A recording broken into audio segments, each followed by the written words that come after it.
So the title kinda says it all, and this is a bit to unpack, so sorry if the post is kind of long. The details all seem relevant though, and I'm kind of rambling since a bomb was dropped on me today that I just don't know how to handle and I need some advice. 5 years ago, when I was 23, I had been working with a company that handled hospitality training and stuff like that. What we did really wasn't important, but at that point I had been with the company for about 3 years already. Mark had gotten hired around the same time as I had, and we did a lot of training and stuff together, got put in the same call center group, and all around just became extremely close friends that hung out after work since we lived close to each other and were both unattached. To point out how close we had gotten, since we were both single, folks in the company and our department always made jokes that we needed to just say screw the company policies and start dating. We always laughed it off because at the end of the day we both had made it abundantly clear to each other that we only saw each other as friends. For what it's worth, I don't remember how the conversation came up, but it had, and it was just a strictly platonic relationship. So yeah, we were basically attached at the hip for about 2.5 years when I met Paul, at the time 29/M and currently 34/M, and began dating him. Paul and Mark got along somewhat fine at first, but a few months into dating Paul started to get upset if I said I was going to grab dinner with Mark after work, even if Paul was working at the time since he had his own long hours. For what it was worth, Mark seemed to understand where Paul was coming from and only grabbed dinner with me when I asked him, never prompting it himself. Well, on my 24th birthday I decided to throw a party at my apartment, and when Paul flaked on helping me get supplies, Mark stepped in and helped, even going out and buying the lion's share of the booze for the party. The party got going and Paul ended up showing up an hour after most of the others were there. After a few hours, most of the people started heading out, leaving a few people sleeping in the living room because they were too drunk to drive, and then Mark, Paul, and myself. Mark insisted I go lay down since it was my birthday, and he knew I was already pretty drunk myself, so it wasn't right for me to clean up after my own party.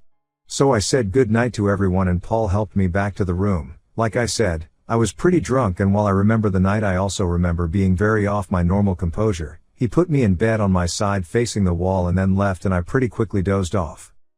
Trigger warning, now skip this next paragraph if you don't want the gory details, but it's the only way I've been able to even sort of come to terms with all of it after my time in therapy.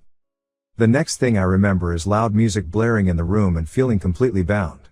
I was still inebriated, but as I tried to move around I could feel I was tied to the bed and could feel someone on top of me. I was laying on my stomach and there was a hand on the back of my head pushing it into the pillow so I couldn't see anything, and I could feel someone stumbling to try and pull my pajamas down, and shoving his hand up against me. Someone was pounding at the door until I heard a loud crack and then Mark and Paul's voices arguing. The pressure pulled off my head and I could see the one of them pulling the other away, but in the darkness I couldn't tell who was doing what, but there was a lot of screaming and crashing. A few minutes later Paul comes back in the room and unties me from the bed and just holds me, telling me Mark had been trying to rape me. I wanted to file a police report, but Paul convinced me not to since he had gotten there in time and nothing had happened, which I should have taken as a red flag, but I just didn't at the time because I was so relieved that I had been saved. I took a few days off from work, blocked Mark on all social media, but not before he texted me trying to tell me that Paul had been the one to attack me and that he was the one that saved me. I didn't believe him because it had been Paul that came in and untied me though, and if Paul had been trying, then why would he do that? Plus we were dating and it just didn't make any sense to me, so I thought Mark had just snapped or something. I ended up quitting from the company before my time off ended because I had been starting to look at advancement in my career and moving on, so I just decided that was my sign and tried to run away from it all. Paul and I kept dating for about 6 months after that until I caught him cheating on me with a lady from his office. Maybe this should have been a bigger red flag to me too, but I had been trying to distance myself from what had happened. Then life just went on. I got comfortable in my new job, stayed away from getting too friendly with anyone from work, and have never had a close guy friend again. Occasionally I'd see Mark at the grocery store or around town. Like I said, we had lived close to each other and neither of us moved, and I never felt the need to since he kept his distance from me completely, and I thought I was mostly over what had happened half a decade ago until I get a notification a few hours ago that Paul had messaged me. I thought that was odd cause I had blocked him. He made a new account, but I opened the message up anyway because of curiosity. I don't want to share the whole message because there's a lot of personal details in it, so I'm going to just hit the important details. So according to him, Paul is an alcoholic and has been for years. Even back when we first started dating, he pretty much was always drinking something or looking for an excuse. He got fired from his job for showing up to work drunk and assaulting the receptionist by trying to force his tongue down her throat in the front lobby. At 9 a.m. he was in court-mandated AA, and as part of his recovery he was trying to make amends with anyone he has wronged because of his habit. And finally, Mark never tried to rape me. It was him. He had been jealous of my friendship with Mark and saw an opportunity to get him out of the picture because of how gullible I was, his words. I'm not going to lie, I threw up after reading the whole thing. He had so much detail behind all of it that I just felt sick to my stomach that he not only remembered everything, from how he had secretly put ties on my bed before I even went to sleep once he saw how drunk I was getting, to how he beat the shit out of Mark and threatened to kill him if he went to the cops. I know it's not a healthy reaction, but I've been drinking a bit since all of that message hit my inbox, trying to decide what to do. I know I need to call my therapist to talk about all of this, but my mind keeps going back to Mark and how betrayed he must have felt over it all. I even unblocked him on all my social media. He never blocked me, so his profiles popped back up pretty quickly, and I've been trying to decide if I should message him or not. I know logically that Paul should be the one messaging him as a part of his AA stuff, but I'm also pretty sure that Mark did block him since Paul mentioned not being able to find him on social media, but he also might not have remembered Mark's last name either, so it might be hard to find him. So I guess my question is, should I message Mark? What would I even say? Sorry I didn't believe you when you said you didn't try to rape me? Short update. A close friend of mine answered her phone and is swinging by to spend the night with me here just so I have a shoulder to cry on, because I could just use a good cry right now. I'm going to leave Mark alone for now while I get my thoughts in order, but I'll probably send him a message in a few days once I can talk to my therapist. I did put the wine away, it's not helpful right now, and I don't want to make the wrong decision and message Mark strictly on a somewhat drunk impulse. Next day update. I went to bed last night after putting the wine away when my friend got here and woke up to so many comments and PMs that I can't quite get back to everyone without being repetitive, so I want to just answer a few common things I've been messaged or seen. In a comment I mentioned I have told a handful of friends. To be specific, I told 3 plus my therapist. I didn't have a whole lot of close friends back then and wasn't a part of a big friend group either. That said, one of those 3 were here with me last night after I got a hold of her, and she's every bit as disgusted as pretty much everyone else. I can't say for sure if any of them told anyone, and honestly given the passing of time I wouldn't expect them to have the same crystal clear image of who they might have told. But I do understand this might have spread without me knowing. I am looking into statute of limitations and reporting in my state here. From everything I have read over coffee this morning, I believe it hasn't passed, and as several have mentioned, he literally gave me a written confession. As for how I didn't realize Paul was an alcoholic? Well, I don't have a good answer for that. I'm going mostly based on his message that told me he was always drinking even back then. We weren't living together, and as I mentioned, there were plenty of days that I didn't see him versus when I did, and I don't even know now if he was even working late all the times he told me he was. I have texted my therapist and am waiting for a reply now. I'm hopeful she has some time this afternoon or tomorrow that I can speak with her, but my friend is staying with me until I can speak with her, just so that I don't have to be alone right now, and I can't say just how much I appreciate it. To those of you that have provided advice or shared your stories with me, thank you. Deeply from the bottom of my heart, thank you. Last night when I received that message, I was thrown for such a loop that I didn't know where to begin or how to unpack it all given the time that had passed. Old wounds can be reopened so easily, and this one was a scar that didn't need much to make it pop. Second update. First off, I want to thank everyone who messaged me to check up on me or to share their own stories with me. I truly appreciate each and every one of you. I would like to start this off by first saying I haven't gone back to the wine, though I did super desperately want to yesterday. I haven't really been much of a drinker since that night 5 years ago and last week when I learned the disgusting truth about Paul. To those of you hoping I would file a police report, I did. I spoke with my therapist at length the Monday following my post, and she was shocked but extremely helpful in helping me process everything, and she spent some time last what should have been the end of our video appointment looking up the statute of limitation laws in my state. There are none for sex crimes, and while she warned me that my report might just be added to a pile of other charges Paul could possibly have against him given that he was assigned court-mandated AA. All the same, I filed the report with screenshots of his messages to me printed and attached. I'm not sure what to expect from that, and at the end of the day I hope he has an absolute shit life if it goes nowhere.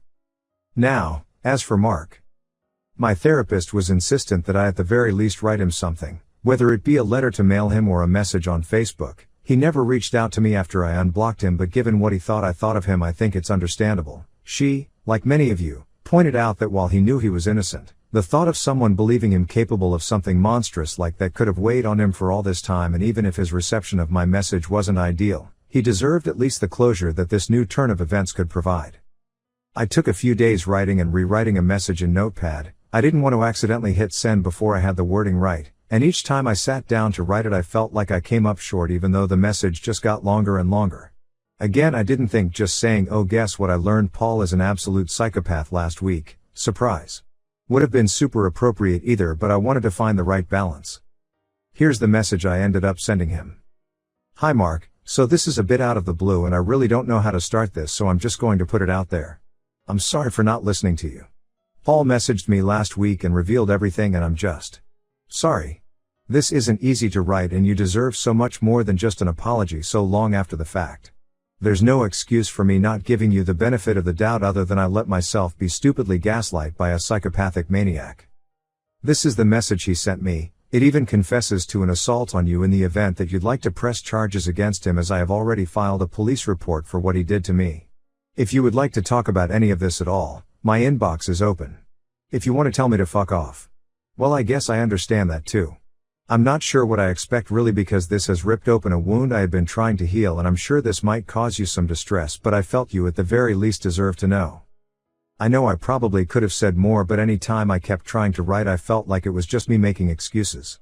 I sent that to him this past Friday and I'm pretty sure he read it sometime between Friday and Saturday, as the read notification had been there when I checked Facebook again at lunch on Saturday. I had been out with my friend Jenny, who had stayed over with me after I learned the truth, and when I told her I had messaged Mark she wondered if he had responded, so I checked.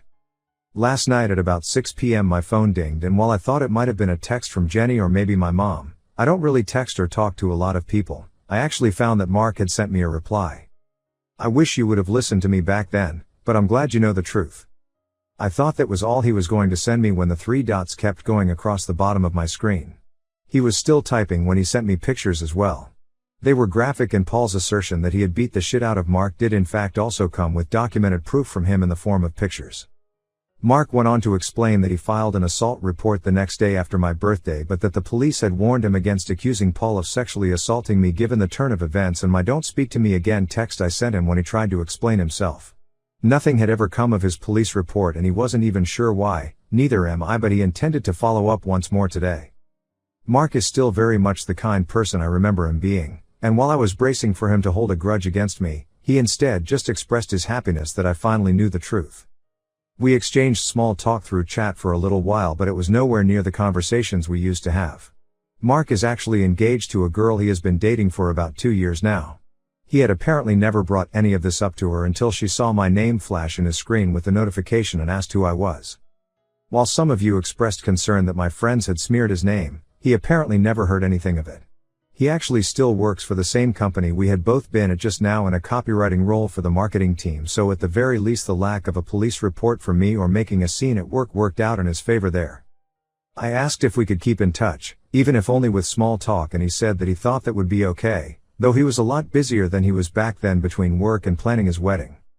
While I thought that was going to be the end of it, he messaged me a few hours ago to let me know he refiled his police report with the added messages I had sent him, and that if I'd be open to it, he'd like to meet for coffee with his fiancée in tow and a friend of mine if I felt more comfortable doing it that way. Not really sure if that's an entirely good idea, but I shot Jenny a text to see what she thinks and if she'd be open to coming with. She said it's ultimately up to me what I decide to do and she'd be with me either way, so yeah, that's the update for those of you who have reached out and asked. Final update. Hi everyone. Someone brought it to my attention that my posts had been compiled over here, so I wanted to pop in and thank everyone that has reached out to me.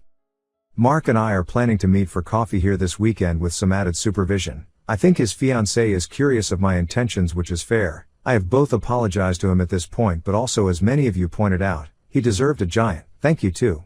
I know some of you are telling me to leave him alone, but he was the one to suggest the meeting, and in all fairness I owe him at least a coffee, and much more truthfully.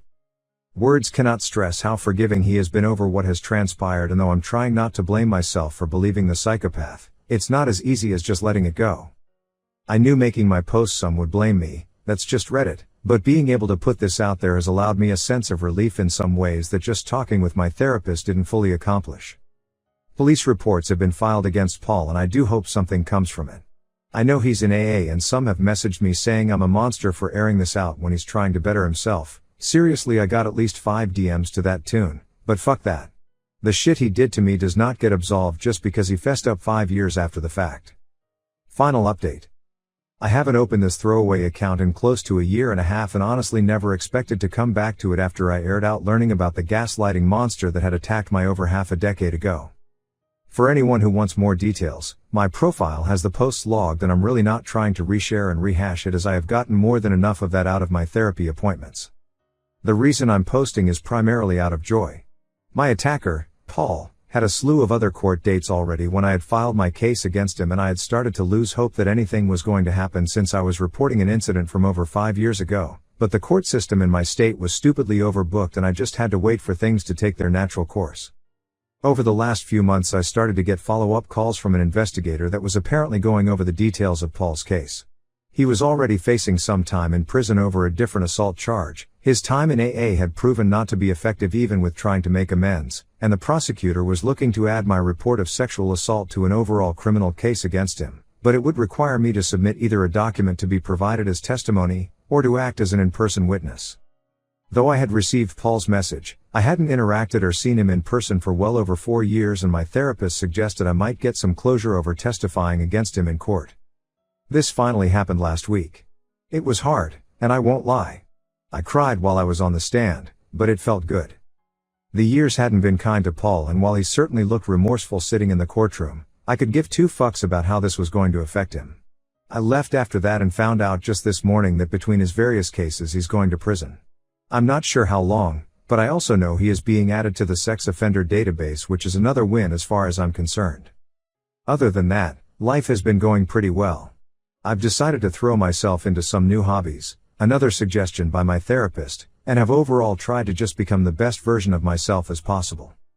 My old friend Mark, who had taken the blame for Paul's actions for so long, got married in the middle of last year, and while he and his fiancée had offered me an invitation, I didn't feel like it was my place to attend. We hadn't been in contact for so long and I didn't want to have anyone asking me questions on why I was there when I didn't really have any other friends attending the event. We message every so often, but he's got his own life, and it's not my place to intrude on that. I'm just happy that Paul's bullshit never got to derail his life in any huge way outside of the obvious.